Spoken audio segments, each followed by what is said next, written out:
नमस्कार, आज की बात में आपका स्वागत है। आज बिहार में जबरदस्त सियासी हलचल दिखाई दी। पटना में 85 साल के बाद, आजादी के बाद पहली बार कांग्रेस वर्किंग कमेटी की मीटिंग हुई। महागठबंधन के नेताओं ने अति पिछड़ा सम्मेलन किया। राहुल गांधी और तेजस्वी यादव दोनों ने मिलकर अति पिछड़ों के लिए 10 सूत्रीय कार्यक्रम लॉन्च किया। असदुद्दीन ओवैसी ने बिहार में आज 6 रैलियां की। प्रशांत किशोर ने सीमांचल में मुस्लिम बुद्धिजीवियों के साथ संवाद किया। बीजेपी ने बिहार के 26 जिलों के नेताओं के साथ विचार विमर्श किया। दिल्ली में एनडीए के नेताओं की सीट शेयरिंग पर बात हुई। सब काम पर लगे हैं, लेकिन आज असली लड़ाई दिखाई दी मुस्लिम वोटों को लेकर। ओवैसी ने साफ साफ कह दिया कि तेजस्वी उनकी पार्टी को 6 सीटें भी देने को तैयार नहीं है, इसलिए अब एआईएमआईएम सीमांचल में पूरे दमखम के साथ चुनाव लड़ेगी, आरजेडी को फिर हराएगी। नीतीश कुमार ने दावा किया कि मुसलमानों के सबसे बड़े हितैषी तो वो हैं। उनकी सरकार ने मदरसों की बेहतरी से लेकर कब्रिस्तानों की देखरेख तक मुसलमानों के लिए तमाम काम किए हैं। प्रशांत किशोर ने कहा, अकेले वो हैं जो मुसलमानों को उनका हक देना चाहते हैं, जबकि आरजेडी हो, कांग्रेस हो या ओवैसी, ये सब बीजेपी का डर दिखाकर मुसलमानों के वोट लेना चाहते हैं। प्रशांत किशोर ने कहा, बिहार के मुसलमानों को न महागठबंधन के चक्कर में फंसना चाहिए, न ओवैसी की बात सुननी चाहिए। अब सवाल यह कि बिहार में इस बार सारे नेता सीमांचल के इतने चक्कर क्यों लगा रहे हैं?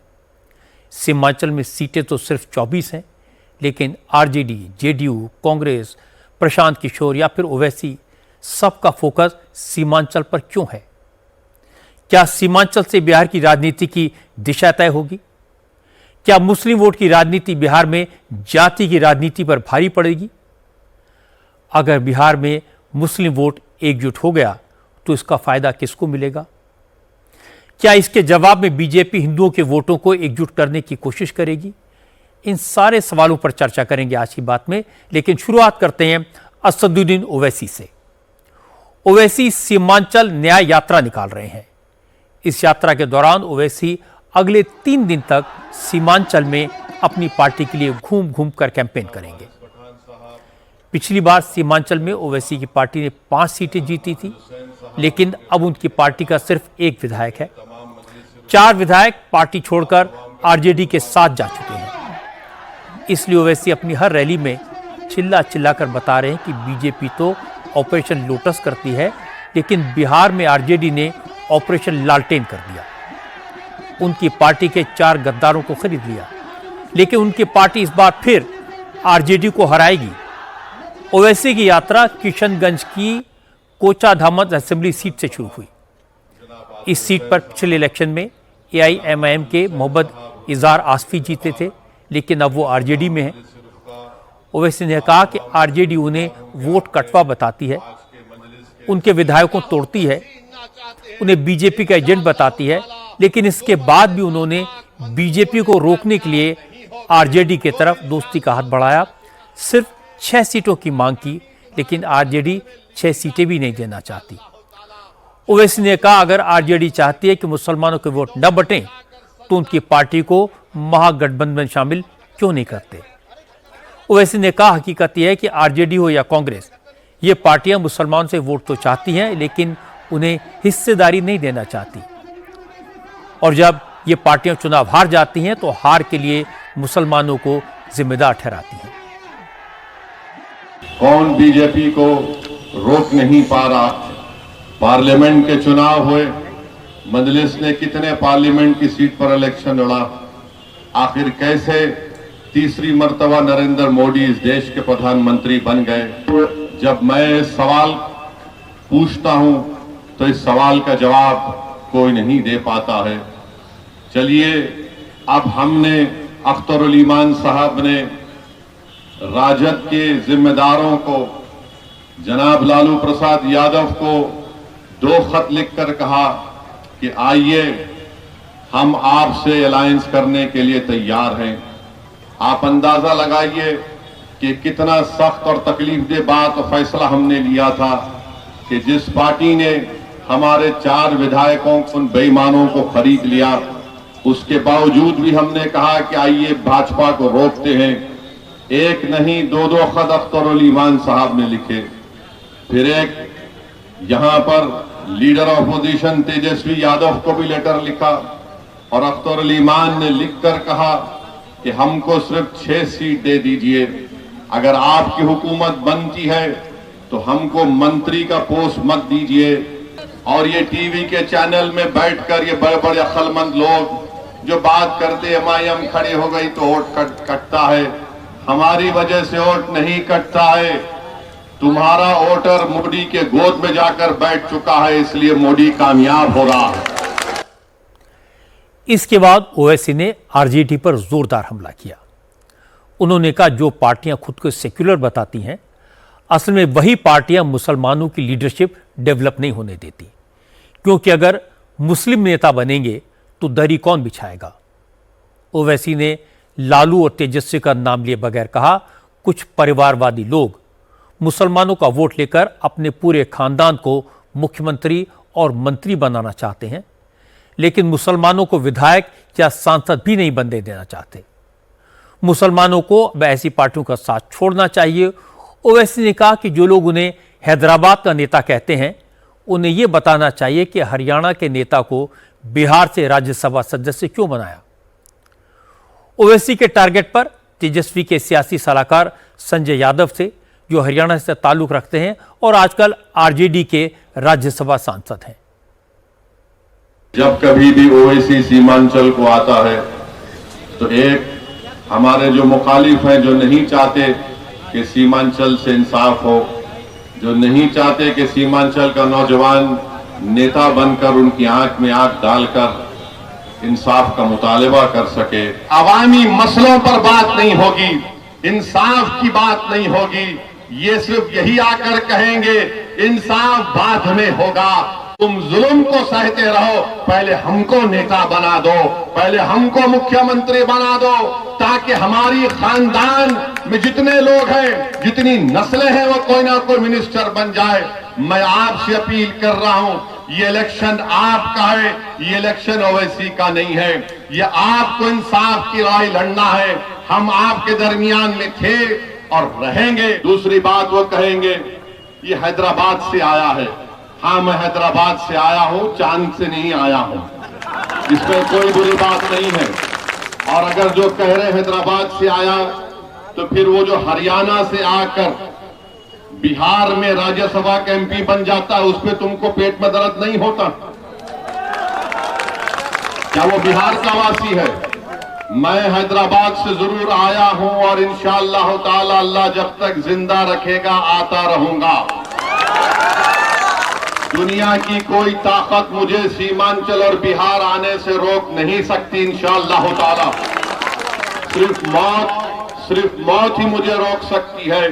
मगर अगर मेरे आने से तुम्हारी नींद हराम हो गई है, तुम्हारा चैन बर्बाद हो चुका है, तो मेरा आना कामयाब हो गया, क्योंकि तुम इस आवाम को धोखा दे रहे थे। आज आवाम में एक बेदारी पैदा हो गई। तो इनको दुश्मनी सिर्फ इस बात से है कि कौन है यह शख्स जो इनको बेदार कर रहा है और इनके हक को मनवाने के लिए इनको नेता बनाने की बात कर रहा है। इनको हमसे दुश्मनी सिर्फ इसीलिए है कि इनकी जबान से लफ्ज सीमांचल नहीं निकलता था। मजलिस ने जब सीमांचल बोलना शुरू किया तो ये सब तोते की तरह सीमांचल सीमांचल बोलना शुरू कर दिए। आज प्रशांत किशोर भी सीमांचल में ही थे। उन्होंने गया में मुस्लिम बुद्धिजीवियों के साथ संवाद किया। प्रशांत किशोर ने भी मुसलमानों को समझाया उन्हें अपनी लीडरशिप डेवलप करनी चाहिए। ऐसे मुस्लिम नेताओं को आगे बढ़ाना चाहिए जो विधानसभा में, संसद में मुसलमानों के मुद्दे उठा सकें। यही बात ओवैसी भी समझा रहे थे, लेकिन प्रशांत किशोर का तरीका कुछ अलग है। उन्होंने बिहार में मुसलमानों को कम से कम 40 टिकट देने का वादा किया है। प्रशांत किशोर ने कहा कि जन अधिकार यात्रा के दौरान उन्होंने देखा कि बिहार में दलितों के बाद सबसे बुरी हालत मुसलमानों की है और इसके लिए मुसलमान ही जिम्मेदार हैं, क्योंकि जो पार्टी मुसलमानों को बीजेपी का डर दिखाती हैं, मुसलमान उसी पार्टी के साथ खड़े हो जाते हैं। ये गलत है, इस सोच को बदलना होगा। पूरे बिहार में दलितों के बाद अगर सबसे ज्यादा गरीबी, बदहाली, फटेहाली कहीं दिखी तो वो मुसलमान भाइयों के गांव में दिखी है। आपके पास उपाय क्या है ये जानने का, कौन सही कौन गलत? मेरे भाई, आपके पास जो उपाय है वो आपके पैगंबर साहब ने दिया है। पैगंबर साहब ने बताया कि जिस कौम को अपने रहनुमाओं की समझ न हो उसके ऊपर जालिम हुक्मरानों को मुसल्लत कर दिया जाता है। ये बात हम नहीं कह रहे हैं, ये बात तो पैगंबर साहब ने कही है। तो अगर आज का हुक्मरान जालिम है, अगर आज का हुक्मरान जालिम है, तो इसका मतलब है कि कहीं न कहीं आपसे अपने रहनुमाओं को चुनने में गलती हुई है। बात लालू और प्रशांत किशोर की नहीं है, बात कांग्रेस और जनसुराज की नहीं है। अगर मुसलमानों की ये दुर्दशा हुई है, अगर आज का हुक्मरान जालिम है, तो निश्चित तौर पर आपसे अपने रहनुमाओं को चुनने में गलती हुई है। तभी तो ये दुर्दशा हुआ है कि जब तक आप अपने बीच से, अपने लोगों के बीच से अपना लीडर नहीं तय करोगे, तब तक आपका भला होने वाला नहीं। जनसुराज मुसलमानों को ये कह रहा है कि आप अल्लाह से डरिए और हक के साथ खड़ा होइए। दूसरे दल ये कह रहे हैं कि आप भाजपा से डरिए और तादाद का हिस्सा बन जाइए।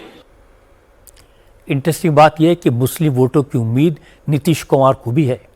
नीतीश कुमार भी आजकल मुस्लिम इलाकों में घूम रहे हैं, मुसलमानों को बता रहे हैं कि पिछले 20 साल में उन्होंने मुसलमानों के लिए क्या क्या काम किए। नीतीश कुमार ने कहा कि उनकी सरकार बनने से पहले बिहार में हिंदू मुस्लिम दंगे होते थे, छोटी छोटी बातों पर संघर्ष होता था, लेकिन उन्होंने मस्जिद और कब्रिस्तानों के विवाद सुलझाए, मदरसों के आलिमों को सरकारी टीचर्स के बराबर सैलरी दिलवाई, कब्रिस्तान के जमीनों पर कब्जे खत्म करवाए। पहले इतना हिंदू मुस्लिम झगड़ा होता था जी, तो कोई कुछ किया था उसका बराबर बोलता था।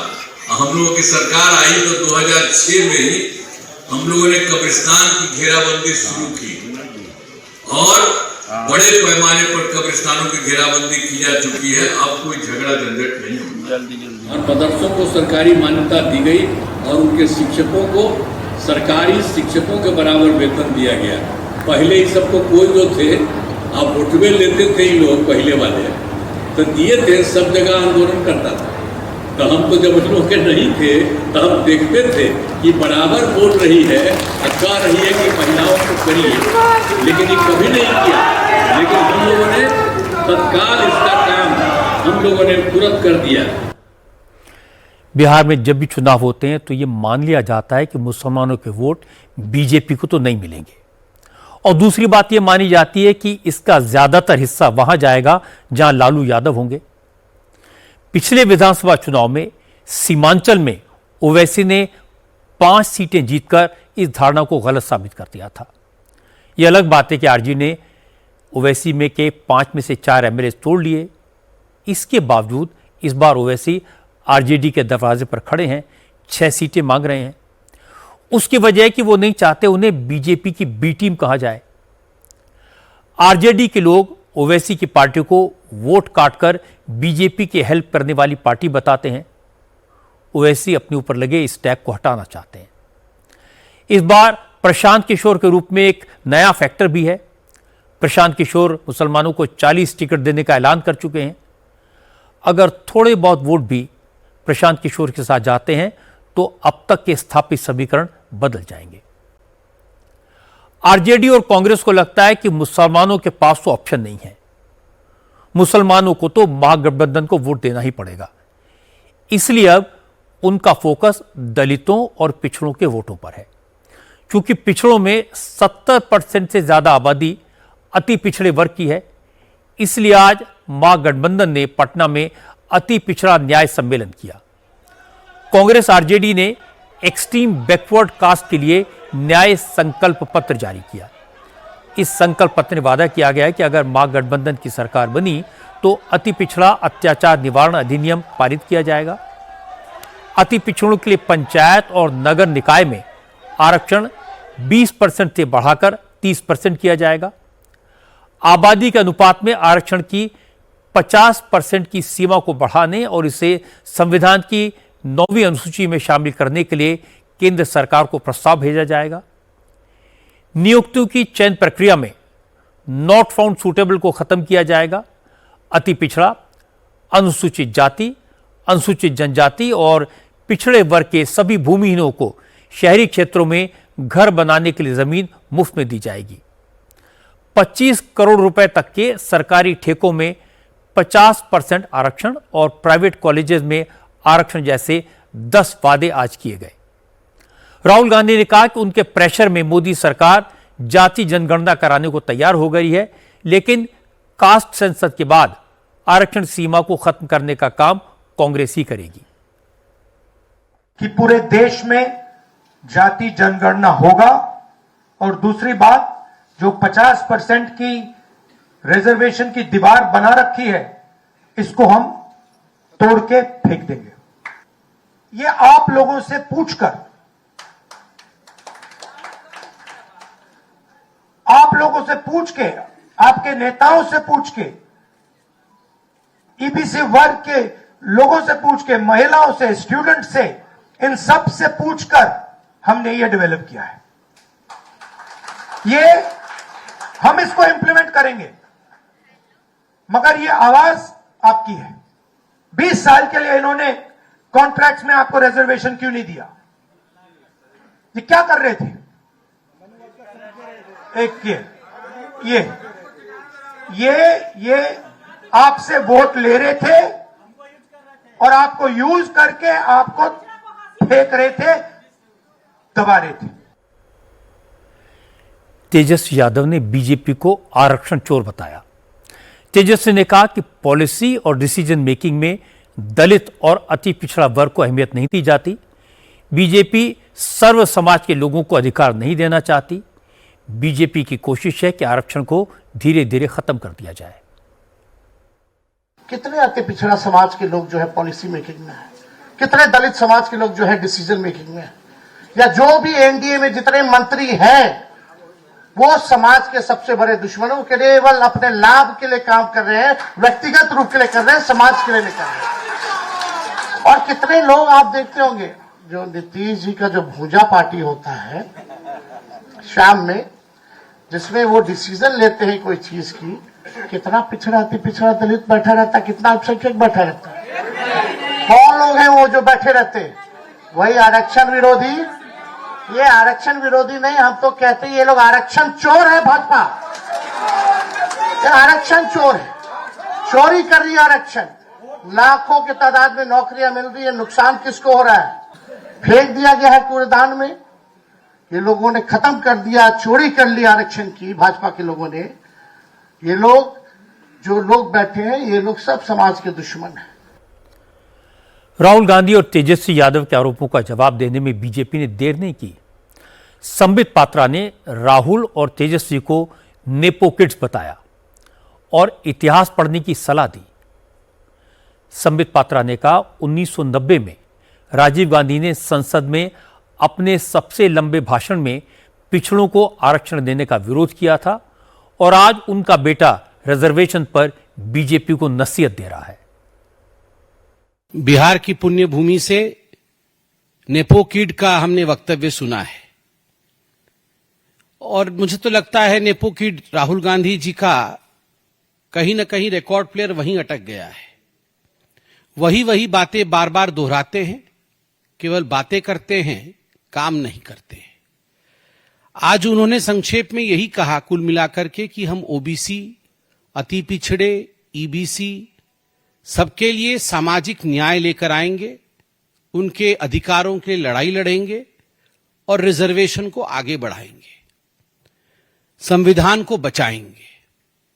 तो कुल मिलाकर आप सोचिए कि नेहरू जी से राजीव गांधी तक कांग्रेस पार्टी का जो सफर रहा है, उस सफर का अगर हम इतिहास देखेंगे, ओबीसी को लेकर, रिजर्वेशन को लेकर किस प्रकार की मानसिकता कांग्रेस पार्टी की रही थी, तो मैं डेट देना चाहूंगा 6 सितंबर 1990 में राहुल गांधी जी के पिताश्री राजीव गांधी जी ने अपने जीवन काल का सबसे लंबा भाषण पार्लियामेंट के अंदर रिजर्वेशन के खिलाफ दिया था।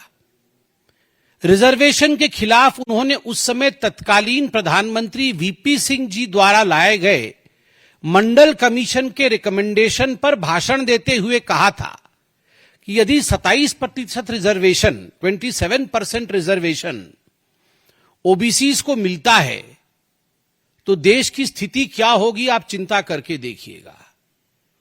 देश के हालात खराब हो जाएंगे, टैलेंट कॉम्प्रोमाइज हो जाएगा।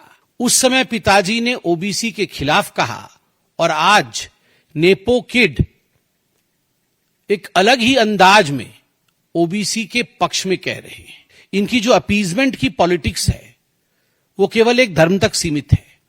राजीव गांधी जी ने भी भाषण देते हुए सदन के अंदर 1990 में कहा था कि आप ओबीसी रिजर्वेशन मत लाइए, मुसलमान रिजर्वेशन का क्या होगा, मुस्लिम रिजर्वेशन के बारे में चिंता करिए। आज भी राहुल गांधी जी ने मुस्लिम रिजर्वेशन के बारे में बोला है। हालांकि कांग्रेस इस बार बिहार में पूरी ताकत लगा रही है। आज पटना में आजादी के बाद पहली बार कांग्रेस वर्किंग कमेटी की मीटिंग हुई। सोनिया गांधी और प्रियंका गांधी को छोड़कर पार्टी के सभी बड़े नेता इस मीटिंग में मौजूद थे। दावा किया गया कि राजनीति में बदलाव की शुरुआत बिहार से होगी। बिहार के चुनाव नतीजों के बाद मोदी सरकार की उल्टी गिनती शुरू हो जाएगी। राहुल गांधी ने आदत के मुताबिक आज भी हर मुद्दे को वोट चोरी से जोड़ा। राहुल ने कहा कि मोदी वोट चोरी से चुनाव जीतते हैं, इसलिए उन्हें न पिछड़ों की फिक्र है, न दलितों की, न नौजवानों के रोजगार की चिंता है और न किसानों की बदहाली की। लेकिन अब बिहार के नौजवान असलियत समझ गए हैं, इसलिए बदलाव बिहार से होगा। खरगे ने कहा कि कांग्रेस का वक्त भी बिहार से बदलेगा, बिहार से भी एनडीए की विदाई होगी। बिहार के अति पिछड़ा वोटर के बारे में धारणा यह है कि ऐसे वोटर्स की मेजॉरिटी नीतीश कुमार के साथ है, इसीलिए नीतीश कुमार जिस अलायंस का हिस्सा होते हैं उसकी जीत पक्की कर देते हैं। इसीलिए राहुल गांधी और तेजस्वी अति पिछड़ों पर डोरे डालने में लगे हैं। लेकिन बिहार में नीतीश कुमार की पकड़ गजब की है। चाहे जो हो जाए, उनके समर्थक उनका साथ नहीं छोड़ते। इसीलिए नीतीश कुमार 20 साल से मुख्यमंत्री बने हुए हैं। आज लद्दाख से परेशान करने वाली खबर आई। लद्दाख को पूर्ण राज्य का दर्जा देने की मांग को लेकर आंदोलन करने वाले आज हिंसा पर उतर आए। लेह में सीआरपीएफ और पुलिस की गाड़ियों को जला दिया गया। बीजेपी के ऑफिस में आग लगा दी गई। लद्दाख एडमिनिस्ट्रेटिव काउंसिल के दफ्तर में भी तोड़फोड़ हुई। हालात को काबू करने के लिए पुलिस को गोली चलानी पड़ी, जिसमें 4 लोग मारे गए। फिलहाल पूरे लेह में बीएनएस की धारा 163 लागू कर दी गई है। लेह में सीआरपीएफ की 7 कंपनियां पहले से ही तैनात हैं। सीआरपीएफ की 4 एडिशनल कंपनियों को कश्मीर से लद्दाख भेजा गया है। असल में लद्दाख को राज्य का दर्जा देने और संविधान की 6ठी अनुसूची की मांग को लेकर कई संगठन अनशन कर रहे थे। सोनम वांगचुक 15 दिन से भूख हड़ताल पर थे। कल अनशन में शामिल 2 लोगों की तबीयत खराब हो गई। इसके बाद आज हजारों लोग सड़क पर आ गए, पथराव और आगजनी शुरू कर दी। भीड़ ने सबसे पहले लद्दाख ऑटोनोमस काउंसिल के ऑफिस में तोड़फोड़ की। जब पुलिस ने उनको रोकने की कोशिश की तो प्रदर्शनकारियों ने पुलिस वालों पर पथराव शुरू किया। जब पुलिस ने लाठीचार्ज किया तो नाराज लोगों ने पुलिस की गाड़ियों को आग के हवाले कर दिया।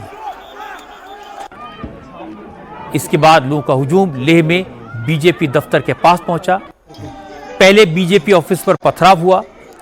सुरक्षा में तैनात पुलिस ने पथराव कर रही भीड़ को तितर बितर करने के लिए लाठियां चलाई, लेकिन इसका ज्यादा असर नहीं हुआ। प्रदर्शनकारियों की संख्या ज्यादा थी तो बीजेपी ऑफिस के कैंपस में घुस गए। पहले तोड़फोड़ की और फिर वहां आग लगा दी।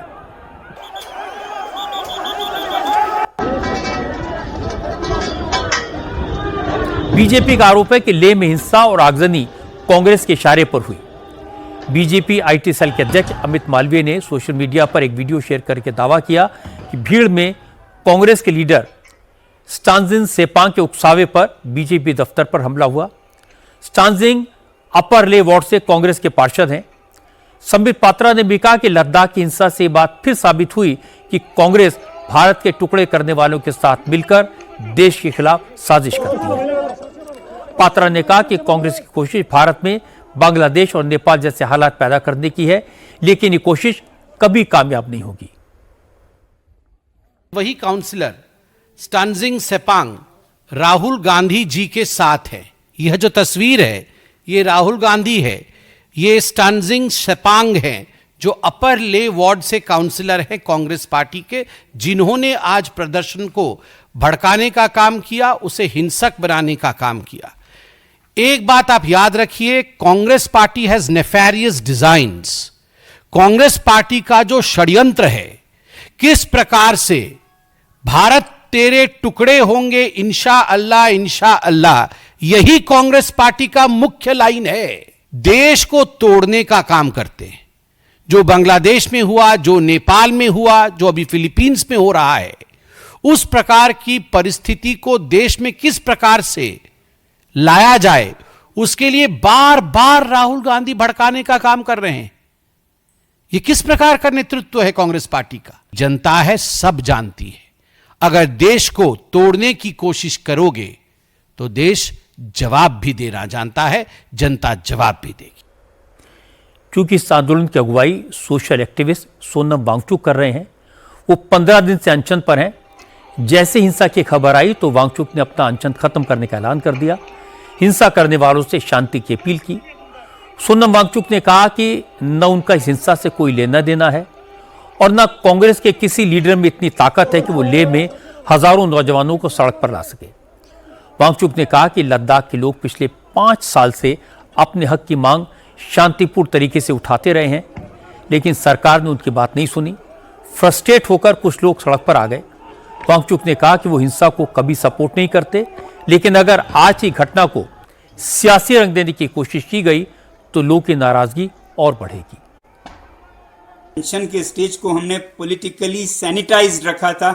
हमने कभी किसी कांग्रेस के या किसी भी पार्टी के किसी भी नेता को कभी भाषण देने का मौका ही नहीं दिया।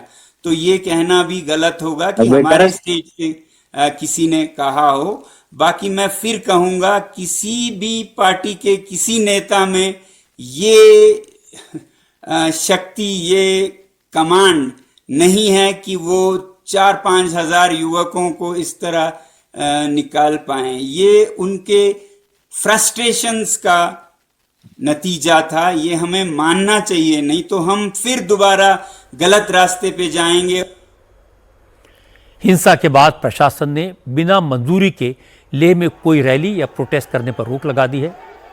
यह भी तय हुआ कि केंद्र सरकार के कुछ अफसर कल लेह जाकर सोनम वांगचुक से बात करेंगे। असल में लद्दाख के लोग पूर्ण राज्य का दर्जा चाहते हैं। उनकी मांग है कि कारगिल और लेह को अलग अलग लोकसभा सीट बनाया जाए, लद्दाख की अपनी असेंबली हो, सरकारी नौकरियों में स्थानीय लोगों की भर्ती हो। सरकार लद्दाख के लोगों से एक राउंड की बात कर चुकी है, लेकिन लेह के लोग सरकार से ठोस आश्वासन चाहते हैं। इसलिए सोशल एक्टिविस्ट सोनम वांगचुक की अध्यक्षता में 35 दिनों का अनशन फिर शुरू किया गया था।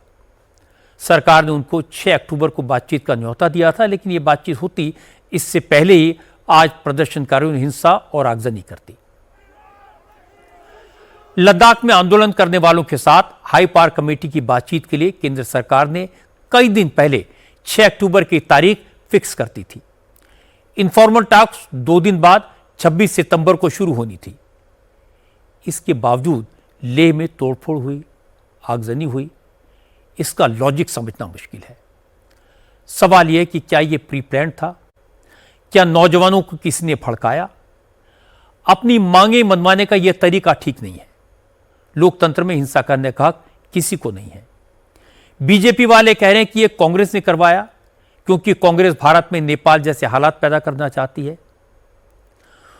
लद्दाख के एक्टिविस्ट सोनम वांगचुक का दावा है कि लेह लद्दाख में कांग्रेस में इतना दम है ही नहीं कि वो ये करवा पाए।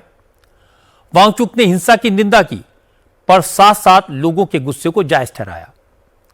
अब कुछ लोगों ने इसका मतलब यह निकाला कि वांगचुक ने पहले तोड़फोड़ करने वालों को भड़काया और बाद में उनसे शांति कायम करने की अपील की। तो क्या बात वांगचुक के काबू से बाहर निकल गई थी, वो चाहकर भी हिंसा को रोक नहीं पाए, या फिर इसके पीछे कोई बड़ी साजिश थी। चाहे जो भी हो, जिन भी लोगों ने किया वो पकड़े भी जाएंगे और उनके पीछे कौन है ये भी जल्दी सामने आ जाएगा। अब बात करते हैं उत्तराखंड की। मुख्यमंत्री पुष्कर धामी ने आज कहा कि उनकी सरकार को बदनाम करने की साजिश के तहत नकल माफिया और कोचिंग माफिया उत्तराखंड में नकल जिहाद चलाने की कोशिश कर रहे हैं, लेकिन वो इस साजिश को कभी कामयाब नहीं होने देंगे। असल में 21 सितंबर को Uttarakhand subordinate service selection commission का एग्जाम पेपर लीक हो गया था। इसके बाद उत्तराखंड में सरकार के खिलाफ प्रोटेस्ट हुए। पुलिस ने जांच शुरू की तो एक शख्स खालिक मलिक और उसकी बहन साबिया को पेपर लीक कराने के आरोप में गिरफ्तार किया। हालांकि पुलिस का कहना है कि 21 सितंबर को पेपर लीक नहीं हुआ था। खालिक ने एग्जाम पेपर के 12 क्वेश्चन की फोटो खींचकर अपनी बहन को भेजे थे और उसकी बहन ने ये क्वेश्चन असिस्टेंट प्रोफेसर सुमन के पास सॉल्व करने के लिए भेजे थे। जब एग्जाम चल ही रहा था तभी पेपर लीक होने की खबर फैल गई और पुलिस भी तुरंत एक्टिव हो गई और इसके बाद खालिक और उसकी बहन को अरेस्ट कर लिया गया। अब पुलिस इस बात की जांच कर रही है कि मामले में खालिक की सांठगांठ क्या किसी गिरोह से थी, लेकिन ये मुद्दा बड़ा हो गया। इसलिए मुख्यमंत्री पुष्कर धामी ने इस केस की जांच के लिए हाई कोर्ट के रिटायर्ड जज की निगरानी में एसआईटी बनाने का फैसला किया। एसआईटी को 1 महीने में जांच पूरी करके रिपोर्ट देनी होगी। उत्तराखंड के मुख्य सचिव आनंद बर्धन ने सबऑर्डिनेट सर्विस सिलेक्शन कमीशन से गुजारिश की है कि एसआईटी जांच पूरी होने तक वो 21 सितंबर पूर्व एग्जाम के बारे में कोई फैसला न ले। राज्य सरकार द्वारा यह निर्णय लिया गया कि जो गत रविवार 21 सितंबर को अधीनस्थ चयन सेवा आयोग द्वारा जो परीक्षा आयोजित की गई है, उस प्रकरण की गहन जांच के लिए एक एडिशनल एसपी के स्तर की अध्यक्षता में विशेष अन्वेषण दल एसआईटी गठित की जाएगी, जिसका कार्यक्षेत्र पूरा प्रदेश होगा और यह जांच निष्पक्ष हो, स्वतंत्र हो और तथ्यपरक हो। इसके लिए यह भी निर्णय लिया गया है कि यह एसआईटी माननीय उच्च न्यायालय के सेवानिवृत्त माननीय न्यायाधीश के टोटल सुपरविजन में कार्य करेगी। जो लूपहोल्स या जो भी लर्निंग लेसन्स आए हैं उस पे आयोग अपना काम कर रहा है कि जैसे जो भी हमें पता चला या जो भी जानकारी हुई, जो भी हमें सीख मिली, उन सीख से हमने आयोग से रिक्वेस्ट किया है कि आगे आने वाले परीक्षाओं में यह सुनिश्चित किया जाए कि वो लूपहोल्स, वो कमियां ना रहे। सबसे इम्पॉर्टेंट है सरकार के लिए कि हम लोग भी अभिभावक हैं, हमारे छात्रों का, हमारे अभ्यर्थियों का विश्वसनीयता वो उस पर बनी रहे हमारे सिस्टम पे। चूंकि उत्तराखंड में 4 साल पहले भी सबऑर्डिनेट सर्विस सिलेक्शन कमीशन के एग्जाम का पेपर लीक हो गया था, फिर 2022 में भी सरकारी भर्ती के एग्जाम का पेपर लीक हुआ था। इसीलिए जब इस बार भी पेपर लीक होने की चर्चा हुई तो युवाओं में जबरदस्त नाराजगी दिखाई दी। उत्तराखंड बेरोजगार संघ और उत्तराखंड स्वाभिमान मोर्चे के नेतृत्व में हजारों छात्रों ने उत्तराखंड की राजधानी देहरादून से लेकर नैनीताल और दूसरे शहरों में प्रोटेस्ट किया। आज प्रदर्शनकारी मुख्यमंत्री के दफ्तर का घेराव करने पहुंच गए, जिसके बाद धामी ने आंदोलन कर रहे नौजवानों को बुलाकर उनसे बात की और पेपर लीक के दोषियों को कड़ी से कड़ी सजा दिलाने का भरोसा दिया। छात्रों ने पूरे सबऑर्डिनेट सर्विस सिलेक्शन कमीशन की जांच कराने और एग्जाम के रूल्स में तब्दीली की मांग की। हमारी जो मुख्यतः मांग थी वो 3-4 मांगे हमारी थी। बेसिकली पहली मांग ये थी कि 1 महीने के भीतर संयुक्त स्नातक स्तरीय परीक्षा दोबारा कराई जाए। तो मुख्यमंत्री जी का ये कहना था कि इसमें जो भी आप लोगों के सामने और भी चीजें हैं और भी तथ्य हैं तो उनको दे दीजिए। आज हम अखबारों में पढ़ रहे थे सुबह, ये भी हमने मुख्यमंत्री को बताया कि भाई इसमें एक जो महिला थी जिसने सबूत दिए थे प्रोफेसर, उस प्रोफेसर के खिलाफ जो है मुकदमा दर्ज किया गया। तो वहां पर ये स्पष्ट हो गया है कि उस महिला पर फिलहाल जो है मुकदमा दर्ज नहीं किया गया है। ये भी हमने जो है ये कहा है कि इसकी स्पष्टता खुद एसएसपी देहरादून और उसका एक लेटर जारी किया जाए कि इस महिला पर जो है मुकदमा दर्ज नहीं किया गया है। तीसरी हमारी मांग ये थी कि जो एक तरह से जो परीक्षाएं हो रही हैं, एक तरह सिपाही की जो नियमावली है वो सिपाही की नियमावली को चेंज किया जाए, तो उस पर भी उन्होंने एक तरह से विचार उस पर करने की बात कही है। इसके अलावा हमारी मांग थी कि जो आयोग के अध्यक्ष हैं GS मर्तुल्य जी हैं, ये फिर पूरा जो आयोग है, जो आयोग के अधिकारी हैं, उनकी भी जांच होनी चाहिए इस पूरे मैटर को लेकर। तो उस पर भी मुख्यमंत्री पुष्कर सिंह धामी ने एक तरह से, हालांकि उन्होंने मौखिक तो कहा है कि हम जांच करवाएंगे, लेकिन अब देखना पड़ेगा कि उनकी वो जांच होती है कि नहीं होती है। लेकिन धामी का कहना है कि उन्होंने नकल माफिया और कोचिंग माफिया पर लगाम लगाने के लिए 2 साल पहले ही सख्त कानून बना दिया है। अब तक 100 से ज्यादा लोगों को जेल भेजा गया है। इससे परेशान माफिया उनकी सरकार को बदनाम करने की कोशिश कर रहे हैं। उत्तराखंड में नकल जिहाद चला रहे हैं, लेकिन ऐसे लोगों को किसी कीमत पर बख्शा नहीं जाएगा। हमने राज्य में नकल माफियाओं को अंकुश लगाने के लिए देश का सख्त नकल विरोधी कानून लागू किया है, जिसके परिणाम स्वरूप पिछले 4 वर्षों में 25,000 से अधिक युवाओं को सरकारी नौकरियां प्रदान करने में हमें सफलता प्राप्त हुई है। इस कानून के लागू होने के पश्चात हमने वर्ष 2022 के बाद से अब तक 100 से अधिक नकल माफियाओं को जेल की सलाखों के पीछे पहुंचाने का काम किया है, परंतु कुछ लोगों को ये रास नहीं आ रहा है। आज हमारे युवा नौकरियों में अवसर पा रहे हैं, इसलिए युवाओं के भविष्य को अंधकार में धकेलने के लिए संगठित होकर पेपर लीक कराने के षड्यंत्र रचे जा रहे हैं। कोचिंग माफिया और नकल माफिया एक होकर राज्य में नकल जहाज छेड़ने का प्रयास कर रहे हैं, जांच से पहले ही प्रदेश में अराजकता फैलाने का प्रयास कर रहे हैं। लेकिन मैं आप सभी, उन सभी नकल माफियाओं को, उन जिहादियों को बता देना चाहता हूं कि हमारी सरकार राज्य में नकल माफियाओं को जब तक मिट्टी में नहीं मिला देगी तब तक हम चैन नहीं करेंगे। आज उत्तराखंड में जो केस पकड़ा गया वो पेपर लीक का कम, इम्तिहान में नकल कराने का मामला ज्यादा लगता है, क्योंकि सोशल मीडिया पर अफवाह तेजी से फैलती है, राय का पहाड़ बन जाता है।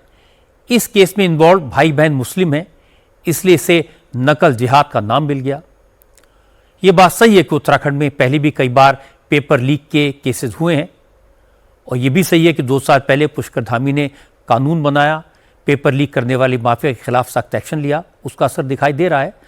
और आज का मामला तो अफवाहों की वजह से इतना बड़ा बना। सोशल मीडिया के जरिए गड़बड़ी की खबर मेरठ से भी आई। सोशल मीडिया में भगवा लव ट्रैप का नैरेटिव सेट करके मुस्लिम लड़कियों को बदनाम करने की कोशिश की गई। चोरी छुपे सड़क पर जा रही कुछ मुस्लिम लड़कियों की वीडियो बनाए गए। दावा किया गया कि यह मुस्लिम लड़की हिंदू लड़के के साथ घूम रही है। इस तरह की लड़कियां मुसलमानों की बदनामी कराती हैं, इसलिए इन्हें सबक सिखाया जाए। यह मामला तब सामने आया जब चौधरी चरण सिंह यूनिवर्सिटी की एक मुस्लिम लड़की ने पुलिस में शिकायत दर्ज कराई। छात्रा ने पुलिस को बताया कि यूनिवर्सिटी के बाहर वो अपनी क्लास में पढ़ने वाले एक हिंदू लड़के से बात कर रही थी। इस दौरान किसी ने उसका वीडियो बना लिया और इसे सोशल मीडिया पर पोस्ट कर दिया। वीडियो में दिख रहे लड़के को उसका बॉयफ्रेंड बताया। इसे भगवा लव ट्रैप का नाम दिया गया और उसके खिलाफ भद्दे भद्दे कमेंट किए गए। पुलिस ने मामले को गंभीरता से लिया। मेरठ के एसएसपी ने इसकी जांच साइबर टीम को दी। पता चला कि यह वीडियो करीमुल हक नाम की इंस्टाग्राम आईडी से पोस्ट किया गया है। यह एक फर्जी आईडी निकली, लेकिन पुलिस ने टेक्निकल हेल्प से वीडियो पोस्ट करने वाले का पता लगा लिया। यह वीडियो फिरोज नाम के एक लड़के ने पोस्ट किया था। फिरोज अलीगढ़ का रहने वाला है, लेकिन जैसे ही फिरोज को पता चला कि पुलिस उसे ढूंढ रही है, वो भागकर बिहार चला गया। पुलिस ने उसे बिहार से गिरफ्तार किया है। जांच में पता लगा कि फिरोज ने इस तरह के एक नहीं कई फर्जी प्रोफाइल बनाए थे और उसने दोस्तों के कहने पर लड़की का वीडियो सोशल मीडिया पर पोस्ट किया था। आपने इस पोस्ट को लेकर क्या लिखा? भगवा जिहाद, ये भगवा लैपटॉप मुस्लिम लड़की गैर मुस्लिम के साथ हराम रिलेशन में है और भगवा लैपटॉप फैला रहे हैं। तो वो तो इस यूनिवर्सिटी से पढ़ के जा रही थी और किसी लड़की की फोटो किसने दी आपको खींच के?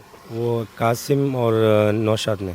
तो आप यही काम करते हैं कि अगर कोई लड़की अपने किसी कॉलेज के दोस्त के साथ बात कर रही है तो इस तरह की भड़काऊ भाषा आप लिखते हैं? नहीं, वो फर्स्ट टाइम गलती हो गई, उसके लिए मैं शर्मिंदा हूँ।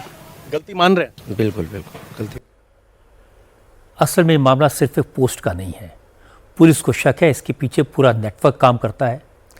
फिरोज ये कह रहा है कि उसने पहली बार इस तरह का वीडियो पोस्ट किया, लेकिन जांच में पता लगा कि वो पहले भी कई बार भगवा लव ट्रैप के टाइटल से वीडियो शेयर कर चुका है। पोस्ट में इस बात का दावा भी किया गया कि एक टीम उन लड़कियों पर नजर रखती है जो हिंदू लड़कों के साथ दोस्ती करती हैं। ऐसी लड़कियों को सबक सिखाया जाए और जिन मुस्लिम लड़कियों ने हिंदू लड़कों से शादी की है उन लड़कियों की इस्लाम में वापसी कराई जाए, ये वो लोग कहते हैं। मेरठ के एसएसपी विपिन ताड़ा ने कहा कि मामला गंभीर है, लड़कियों की प्राइवेसी से जुड़ा है, ये किसी अकेले इंसान का काम नहीं हो सकता। मेरठ पुलिस अब फिरोज से पूछताछ करके इस नेटवर्क के बाकी मेंबर्स का पता लगाएगी। इसमें जो युवती की शिकायत थी वो यह थी कि उनकी जो सामान्य दिखने वाली वीडियो है वो किसी अज्ञात व्यक्ति द्वारा उनकी इंस्टाग्राम पर पोस्ट की गई है और ये वाकई में एक चिंताजनक पहलू था। इसीलिए पुलिस ने तत्काल मुकदमा दर्ज किया और अभियुक्त की गिरफ्तारी हेतु जानकारी एकत्रित करना शुरू किया। और जो युवती है उसके जो वीडियो हैं उसको सार्वजनिक कर देना उसकी भी सुरक्षा के लिए खतरा है और जो उनके साथ के लोग हैं उनके लिए भी खतरा है। और युवती को जाहिर बात है कि इससे मानसिक उत्पीड़न हुआ उनका, इसीलिए पुलिस ने मुकदमा दर्ज किया और इसमें अभियुक्त को गिरफ्तार भी किया है। उनसे पूछताछ चल रही है और जो विवेचना चल रही है उसमें जो साक्ष्य आएंगे, अगर कोई और शामिल पाया जाएगा इनकी जो चेन है उसमें, तो उनके खिलाफ भी तुरंत कार्रवाई की जाएगी। मेरठ का यह मामला सोशल मीडिया के मिसयूज का एक और उदाहरण है। किसी का वीडियो बनाना, किसी को बदनाम करना आजकल बड़ा आसान हो गया है। जब तक सच सामने आता है बहुत देर हो चुकी होती है, काफी नुकसान हो चुका होता है। मेरठ के केस में भी असली अपराधी तक पहुंचने में पुलिस को कितनी मशक्कत करनी पड़ी ये दिखाई देता है। इस केस में तो पूरा गैंग इन्वॉल्व है, इसलिए इस पूरे नेटवर्क को एक्सपोज करना भी जरूरी है। आज दिल्ली से एक चौंकाने वाली खबर आई। साउथ दिल्ली के एक एजुकेशन इंस्टीट्यूट के डायरेक्टर स्वामी चैतन्यानंद सरस्वती पर 17 छात्राओं ने यौन शोषण का आरोप लगाया। इसके बाद से स्वामी चैतन्यानंद फरार है। जिस Sharda institute of Indian management के डायरेक्टर पर आरोप लगा वो इंस्टीट्यूट श्री शारदा पीठम श्रृंगेरी का है। स्वामी चैतन्यानंद के खिलाफ लगे आरोपों की शिकायत मठ की संपत्तियों के प्रशासक पीए मुरली ने ही थाने में दर्ज कराई। शिकायत में कहा गया कि चैतन्यानंद ने ईडब्ल्यूएस स्कॉलरशिप कोटे से मैनेजमेंट कोर्स कर रही छात्राओं के साथ गलत हरकतें की। पुलिस ने जांच शुरू की। 32 लड़कियों के बयान लिए। इनमें से 17 लड़कियों ने पुलिस को बताया कि चैतन्यानंद उन्हें अश्लील व्हाट्सएप मैसेज भेजता था, उनके साथ छेड़खानी करता था। छात्रों ने यह भी बताया कि कुछ फीमेल फैकल्टी और प्रशासन के कर्मचारी उन पर चैतन्यानंद को खुश करने का दबाव बनाते थे। लड़कियों के बयान दर्ज होने के बाद पुलिस चैतन्यानंद को अरेस्ट करने पहुंची, लेकिन वो फरार हो गया था। पुलिस को उसकी लास्ट लोकेशन आगरा में मिली है। चैतन्यानंद की तलाश में पुलिस की टीमें यूपी, राजस्थान, उत्तराखंड और हरियाणा में छापेमारी कर रही हैं। ये बदमाश देश छोड़कर जा न पाए, इसलिए उसके खिलाफ लुकआउट सर्कुलर भी जारी कर दिया गया है। राष्ट्रीय महिला आयोग ने भी इस मामले को गंभीरता से लिया। महिला आयोग के अध्यक्ष विजय राहतकर ने दिल्ली के पुलिस कमिश्नर को चिट्ठी लिखकर इस केस की पूरी डिटेल मांगी है और आयोग से कहा है कि वो आरोपी को जल्दी से जल्दी गिरफ्तारी करें। मूल रूप से ओडिशा के रहने वाले चैतन्यानंद का असली नाम डॉक्टर पार्थसारथी है। पार्थसारथी पिछले 12 साल से आश्रम में ही रह रहा था। इंस्टीट्यूट का संचालक और केयरटेकर था। पीड़ित लड़कियों ने पुलिस को बताया कि चैतन्यानंद लड़कियों को रात में अपने कमरे में बुलाता था, उन्हें फॉरेन ट्रिप पर ले चलने का लालच देता था, उनके यूनाइटेड नेशंस में नौकरी लगवाने का वादा करता था और जो लड़कियां उसकी हरकतों का विरोध करती थी उन्हें फेल करने की धमकी देता था। लड़कियों ने पुलिस को बताया कि हॉस्टल की 3 वार्डन उनके फोन से वो सारे मैसेज डिलीट करवा देती थी जो चैतन्यानंद लड़कियों को भेजता था। पुलिस ने रेड के वक्त आश्रम के बेसमेंट से इस फर्जी स्वामी की एक लग्जरी कार बरामद की है। इस गाड़ी पर यूनाइटेड नेशंस की डिप्लोमेटिक प्लेट लगी हुई थी। कार में पुलिस को अलग अलग डिप्लोमेटिक नंबर्स की कई प्लेट्स मिली। इन सारी नंबर प्लेट पर यूएन लिखा हुआ था। पुलिस ने कार को जब्त कर लिया है। वसंत कुंज नॉर्थ में, जिसमें कुछ फीमेल छात्राएं हैं जो कि पीजीडीएम का कोर्स परस्यू कर रही हैं Shri Sharda institute of Indian management में। उन्होंने सेक्सुअल हरासमेंट की कंप्लेंट दी थी और उसमें इन्वेस्टिगेशन जारी है और एफआईआर दर्ज की गई है। और जो अक्यूज्ड है उनका नाम है चैतन्यानंद सरस्वती एलियस पार्थसारथी और अक्यूज्ड अभी एब्सकॉन्डिंग है और उनकी सर्च चल रही है। इस केस की जब इन्वेस्टिगेशन चली और सर्च किया गया तो जो इंस्टीट्यूट है उसके बेसमेंट में एक गाड़ी पाई गई है। वो एक वॉल्वो गाड़ी है जिसका नंबर 39 UN1 है।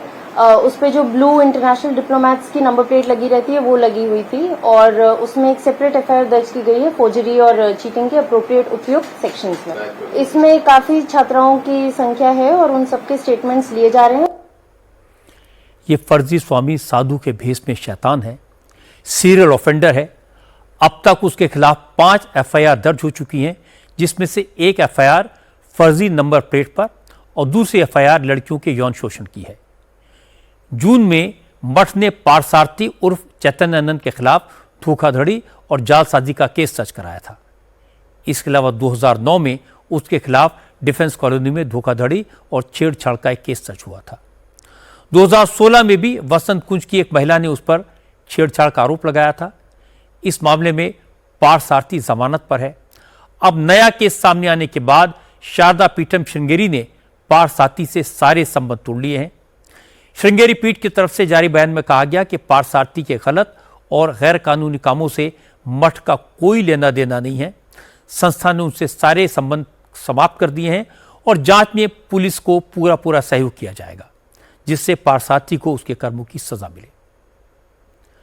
कोई साधु का भेष धारण करके अनाचार करे, इससे बड़ा पाप और क्या हो सकता है। दिल्ली में छात्रों के साथ दुराचार करने वाला एक शिक्षा संस्थान का डायरेक्टर बना हुआ था। ये और भी गंभीर बात है। यह शख्स पक्का अपराधी है। यह तो इसी बात से साबित हो जाता है कि वो अपनी कार पर यूनाइटेड नेशंस की अलग अलग नंबर प्लेट्स लगाकर उन्हें चलाता था। एक सवाल यह भी है, जब इस अपराधी के खिलाफ पहले से कई केस दर्ज हैं, तो मठ के लोगों ने उसके खिलाफ पहले एक्शन क्यों नहीं लिया। ताइवान, हांगकांग और मकाऊ में तबाही मचाने के बाद समुद्री तूफान रगासा अब चीन पहुंच गया है। आज दोपहर में रगासा ने चीन के गुआनडोंग सूबे में लैंडफॉल किया। जिस वक्त टाइफून चीन पहुंचा उस वक्त उसकी रफ्तार 240 किलोमीटर प्रति घंटे से ज्यादा थी। तूफान की तबाही से बचाने के लिए चीन ने 20 लाख से ज्यादा लोगों को सुरक्षित जगहों पर शिफ्ट किया है। चीन पहुंचने से पहले इस तूफान ने ताइवान और हांगकांग में भारी तबाही मचाई। हांगकांग में तूफान के इंपैक्ट से 100 से ज्यादा लोग घायल हो गए। समुद्र की लहरें इतनी ऊंची उठी कि पानी होटलों और घरों में जाकर घुसा। ताइवान में तो गांव के गांव तूफान की चपेट में आकर बह गए। ताइवान की सरकार ने अब तक टाइफून रगासा से 17 लोगों की मौत कंफर्म की है, लेकिन ईस्टर्न ताइवान में कई गांवों से लोग तूफान के बाद से लापता हैं। ताइवान में टाइफून रगासा के इंपैक्ट से कई पुल टूट गए, कई इमारतों को नुकसान पहुंचा है। टाइफून रगासा अमेरिका में आने वाली कैटेगरी 5 हैरिकेन के बराबर का बताया जा रहा है, जो इस साल दुनिया में कहीं भी आया सबसे भयानक समुद्री तूफान है। आज बैंकॉक से भी डराने वाली तस्वीरें आई। सुबह सुबह बैंकॉक की एक सड़क पर एक बड़ा हिस्सा जमीन के अंदर समा गया। सड़क के बीचों बीच करीब 50 फीट गहरा गड्ढा हो गया। उस वक्त सड़क पर काफी ट्रैफिक था। जैसी सड़क धंसना शुरू हुई, अफरा तफरी मच गई।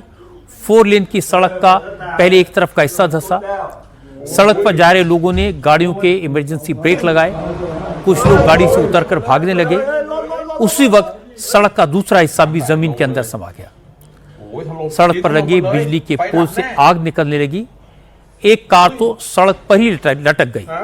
3 कारें इस गड्ढे में गिर गई। सड़क का जो हिस्सा धंसा है उसके एक तरफ पुलिस स्टेशन है, दूसरी तरफ एक हॉस्पिटल है। आप अंदाजा लगा सकते हैं इन दोनों बिल्डिंग्स की बेसमेंट इस हादसे के बाद साफ साफ दिखाई देने लगी। रात की बात यह रही, इस घटना में किसी की जान नहीं गई, किसी को चोट नहीं आई। एहतियात के तौर पर पुलिस स्टेशन, हॉस्पिटल और आसपास की बिल्डिंग्स को खाली करा लिया गया है।